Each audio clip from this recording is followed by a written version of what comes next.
Aujourd'hui, je vous donne 3 choses à faire pour augmenter l'estime de vous-même. Si vous avez l'habitude de me suivre, vous savez à quel point l'estime de soi a un impact sur notre attitude, sur les interactions qu'on a avec les autres. Si vous manquez d'estime de vous-même, que se passe-t-il? Vous avez l'impression de pas valoir grand-chose, de valoir moins que les autres. C'est souvent très inconscient, hein. On ne se rend même pas compte qu'on pense ça de soi, hein. Mais on a l'impression qu'on vaut moins que les autres, peut-être qu'on ne mérite pas autant que les autres, peut-être qu'on a du mal à se faire respecter par les autres, on ne sait pas vraiment pourquoi, mais parce qu'on ne se donne pas assez de valeur. Peut-être qu'on doute, on ne sait pas si on mérite vraiment notre place, si on est légitime, on ne sait pas si on mérite de réussir, on mérite cette prime, est-ce qu'on mérite d'être aimé, est-ce qu'on mérite le bonheur, enfin ça peut aller très très très loin. Donc vous voyez à quel point l'estime de soi, quand il n'y en a pas assez, ça peut être vraiment vraiment problématique. Si vous voulez développer ce sujet, je vous invite à vous abonner à la chaîne et à voir les autres vidéos qui concernent ce sujet. Mais là aujourd'hui, vraiment concrètement, d'une manière pratico-pratique comme je l'aime, je vais vous donner 3 choses à faire. La première des choses à faire, c'est que vous allez immédiatement arrêter de mal vous parler. Encore une fois, c'est un conseil très basique, mais ô combien puissant. Si toute la journée, vous vous parlez mal à vous-même, vous vous rabaissez, vous dites « Oh, je suis bête. Oh, mais je suis débile. Oh là là, je suis nulle. » Pour des détails, on peut s'imaginer que c'est juste une expression, c'est juste une habitude de dire ça, c'est rien. Oh non, ça n'a pas de conséquences. Eh bien si, ça a une véritable conséquence sur votre cerveau. Votre cerveau vous écoute en permanence parce qu'il veut obéir. Votre cerveau veut vous faire plaisir. Donc si vous décidez d'acheter une nouvelle voiture, votre cerveau va vous montrer à chaque fois le même modèle partout, à chaque coin de rue. Et vous allez vous dire, mais c'est fou, depuis que j'ai acheté cette nouvelle voiture, je la vois de partout. Parce que vous avez mis une pièce dans la machine et votre cerveau obéit, c'est une tête chercheuse. Mais votre cerveau vous écoute en permanence et donc il applique ce que vous lui dites. Si vous passez votre temps à lui dire que vous êtes nul, que vous êtes incompétent, que vous êtes débile, etc., eh bien, il va y avoir une espèce de pensée inconsciente que vous êtes nul, que vous êtes débile, que vous ne valez rien. Et donc, ça va venir diminuer votre estime de vous-même jusqu'à vous mettre en difficulté réellement, concrètement, dans les différentes situations de la vie. Et moi, mon sujet, hein, c'est vraiment la communication interpersonnelle entre les personnes, prise de parole en public, et je vois à quel point quand il y a un déficit d'estime de soi, à quel point ça se répercute dans des situations où le corps va se mettre à stresser parce qu'on pense qu'on n'est pas légitime pour prendre la parole, où on pense qu'on ne va pas être intéressant, où on pense que qui on est nous pour décider de s'affirmer et de prendre sa place. Donc le manque d'estime de soi, il est terrible dans la communication. Donc à partir de maintenant, s'il vous plaît, arrêtez de mal vous parler et commencez à employer des termes positifs et encourageants lorsque vous vous adressez à vous-même. Donc, l'exercice, à partir de maintenant, à chaque fois que vous avez une pensée négative, rabaissante, méchante, humiliante envers vous, vous devez, vraiment, je fais mes yeux de méchant, vous devez absolument changer ça en positif. Vraiment, même si au départ, vous ne savez pas trop comment changer ça, au lieu de vous dire « Ah, je suis débile, j'ai oublié ça », ok, la prochaine fois, je ne l'oublie pas. La prochaine fois, j'y pense. Encore mieux, la prochaine fois, j'y pense. La prochaine fois, je le ferai mieux.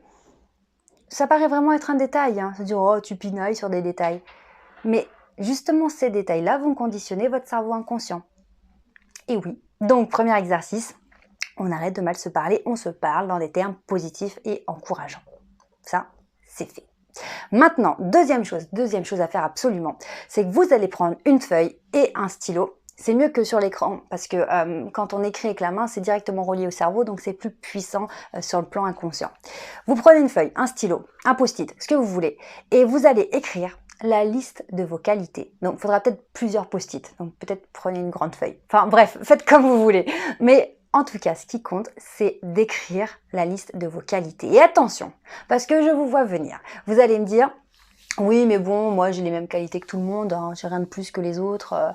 Oui, bah ça pour moi, oui, mais pour moi c'est facile, donc ça ne compte pas. Eh bien non. Si une chose est simple, facile à faire pour vous, ce n'est pas forcément le cas pour les autres. Donc ça veut dire que c'est une qualité, c'est un atout, c'est quelque chose que vous possédez en plus que les autres. Si vous me dites oui, moi j'arrive bien, je cuisine bien, c'est vrai, depuis toujours j'ai toujours bien cuisiné. En même temps, j'ai pas de mérite parce que j'adore cuisiner, donc pour moi c'est facile. Et alors, c'est pas parce que vous adorez que ce n'est pas une qualité. Vous êtes très bon cuisinier, très bonne cuisinière. Donc, faites la liste de vos qualités, des choses qui semblent faciles pour vous, évidentes, naturelles, que vous aimez faire. Aussi les qualités dont vous avez conscience, tiens ça c'est vrai que je le fais bien. Quand je me mets à le faire, même si ça me coûte un peu d'effort, je le fais bien, ok? Et même les qualités que vous ne soupçonnez pas, des qualités dont vous n'auriez même pas imaginé. Ah oui, tiens, c'est vrai, j'avais jamais pensé.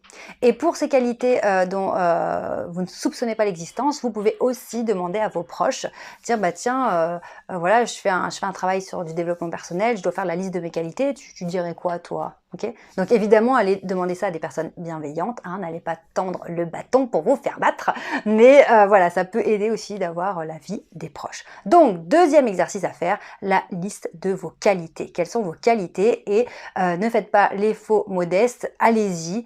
Même ce qui paraît simple, facile pour vous, ce sont des qualités. Donc, on y va. Troisième chose à faire dans cette vidéo aujourd'hui, il va falloir commencer sérieusement à prendre soin de vous. Alors, prendre soin de quoi? De vous, c'est quoi? C'est pas forcément d'aller prendre un bain pendant 2 heures ou d'aller dans un spa, mais c'est prendre conscience que vous avez de la valeur et que vous devez faire attention à vous. Arrêtez d'attendre que l'on fasse attention à soi, c'est vraiment se responsabiliser.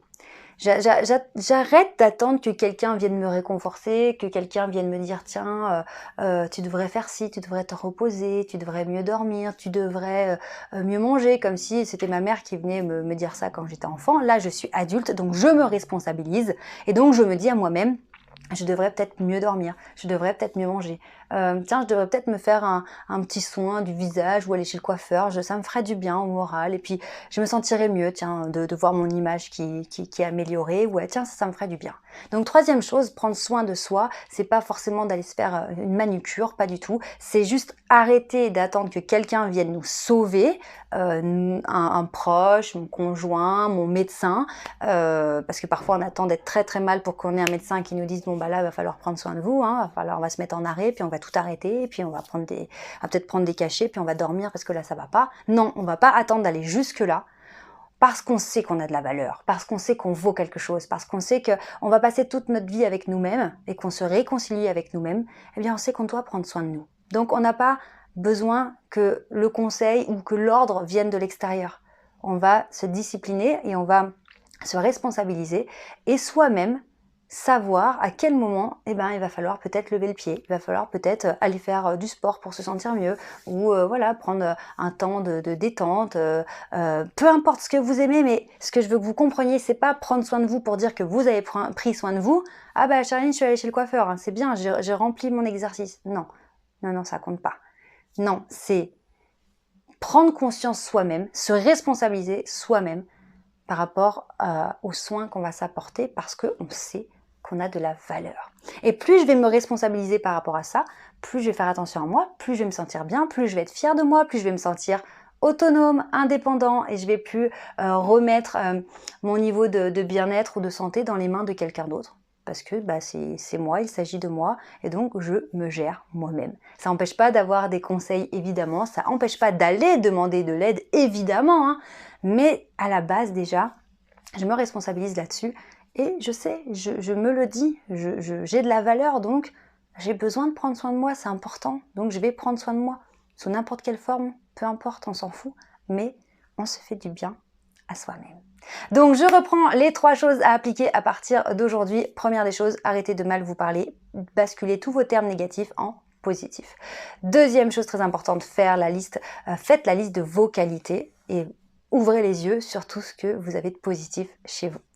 Troisième chose, prenez soin de vous, mais attention, c'est vraiment l'idée de se responsabiliser par rapport à ça, savoir à quel moment vous avez besoin de prendre soin de vous et surtout de le faire.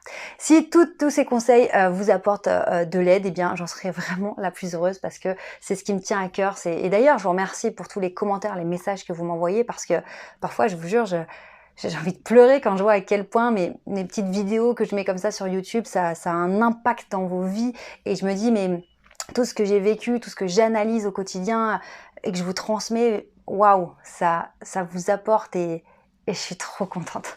Donc voilà, je vous embrasse très très fort. Prenez bien soin de vous vraiment et n'oubliez jamais, vous méritez de réussir, vous méritez d'être heureux et je vous dis à très vite. Ciao.